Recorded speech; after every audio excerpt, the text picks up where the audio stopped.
I hope you had a good Valentine's Day. Welcome to the program. Tonight, our sign language interpreter is William Silla.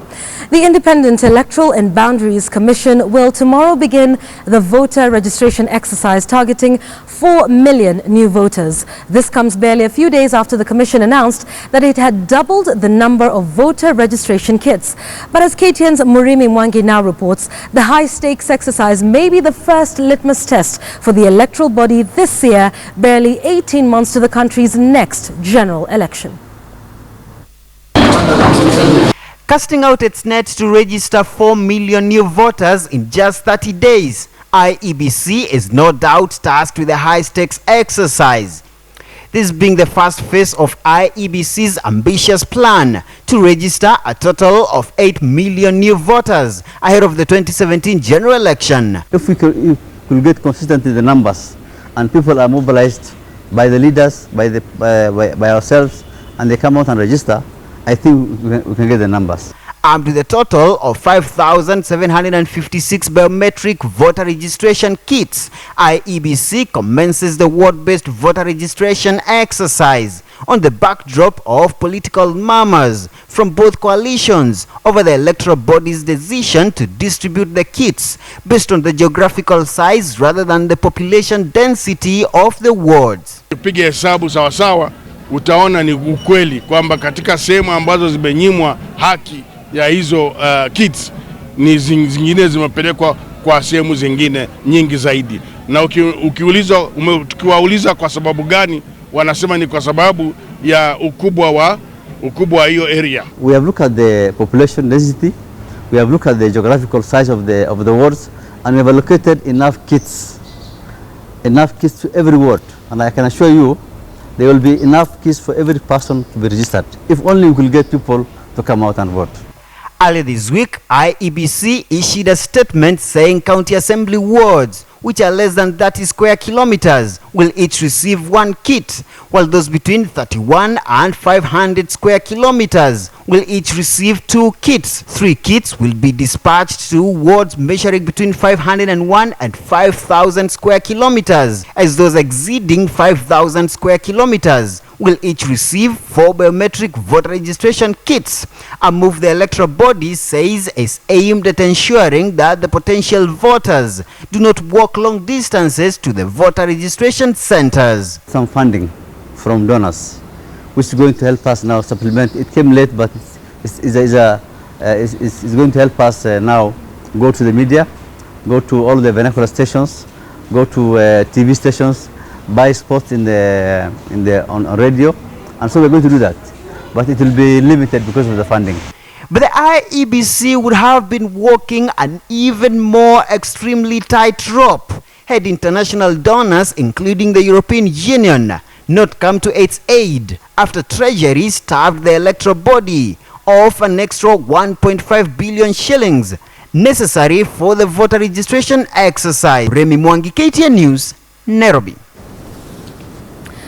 Jubilee government has warned governors to prepare for tough times ahead, even as they agreed to slash by half the money they have budgeted to spend on travel and allowances for state and public officials. Deputy President William Ruto says all the money saved from the austerity measures would be used to finance national projects. The reduction in spending on travel and allowances could save the government billions of shillings, given the desire for travel by members of county assemblies, members of parliament and senior government officers. Tumefanya mkutano kati ya national government na counties zetu zote, na sisi wote tumekubaliana ya kwamba Kenya hii lazima tutumie rasilimali tunazopata, kama ni kwa ushuru ama ni kwa development partners, kwa njia ambayo Wakenya watafaidika. Na sababu hiyo tumesema ile pesa ambayo inatumika kwa mambo ya matembezi na marupurupu, hiyo tutapunguza kwa 50% katika budget ya mwaka huu, ili pesa nyingi iende sehemu ya kutoa services katika kwa wananchi wa Kenya. All right, so let's get some more analysis on that just concluded coordination summit between the national and the county governments. And I'm joined by Governor Ken Lusaka from Bungoma County. It's good to have you with us on KTN Weekend Prime. Let's start by talking about the atmosphere in which we had, this summit. There's a perceived push and pull between the national and the county governments about who's claiming, victory or responsibility for some of the projects. So talk to us about that background and whether that was able to be resolved at the summit. I think, let me put this clearly, that this was one of the best summit meetings that we have ever had.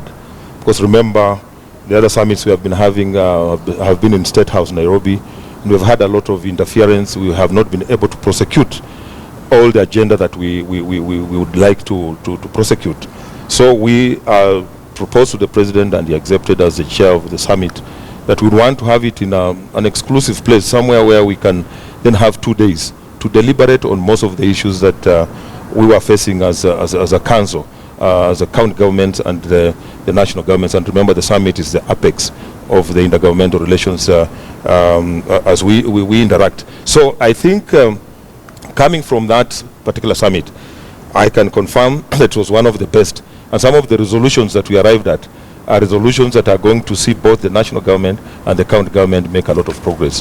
One of the resolutions, of course, is what the Deputy President has just talked about today, that we agreed that 50% of the budget on travel and allowances is going to be slashed. And I think that's a very good move, because remember that when it came to the agenda of shareable revenue, there was a lot of tug of war, there was a lot of hustling. Of course, the CRA had proposed 35%. The COG, the Council of Governors, had proposed 42%, and Treasury had proposed 31%, which was even a drop from the 33% that we had received this financial year. So, as a result of that, a committee was formed to try and harmonize.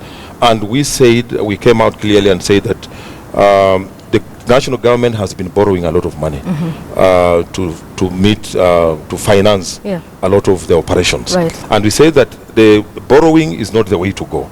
So austerity was the main issue that we wanted to take into place, so that a lot of money then can go to development. Towards development. Yes. All right, and this is something you have all agreed to, so we will start to see this immediately, the 50% cut on travel expenditure? Yes, all this has been agreed upon, and the next financial year, as we do our budgets, because we're in the process of doing that, we are going to cut that. Some of us, like Bungoma, have already taken austerity measures and said that all meetings by the executive and the county assembly will also be making their own, because they have their own budget.